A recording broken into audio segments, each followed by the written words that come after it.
এই দেশে হাসিনারে আনা দরকার, কারণ জনগণের দরকার। হাসিনা এই মাস দেশে ফিরে অবশ্যই গুড, ওনার দেশে অবশ্যই আনতে হবে। যেই ক্ষমতার চেয়ে যেই বসে তখন সেই চুরি করা শুরু করে দেয়। বর্তমানে খুব কষ্ট করতেছি আমরা, এই কষ্টটা আমরা কার কাছে বলবো ভাই? কোন এই দেশের মানুষ এই কষ্টের কথা কার কাছে বলবো?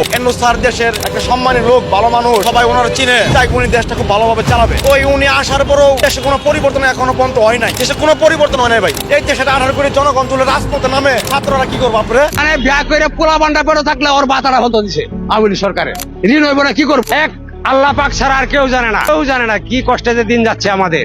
এখন তো আমাদের পাশে কেউ দাঁড়ায় না। আওয়ামী লীগ সরকারে দেশ বেচাচ্ছে, হল্লা বেচাচ্ছে, তাসকা বেচাচ্ছে, কত কিছু করে দেয়, কিন্তু দেশ বেচাচ্ছে, কাম করলে তো ঋণ হবেই। আমি আপনাদেরকে প্রশ্ন করতে চাই, বৈষম্য বিরোধী যে আন্দোলন হলো, ছাত্র আন্দোলন, আদৌ কি বৈষম্য দূর হয়েছে?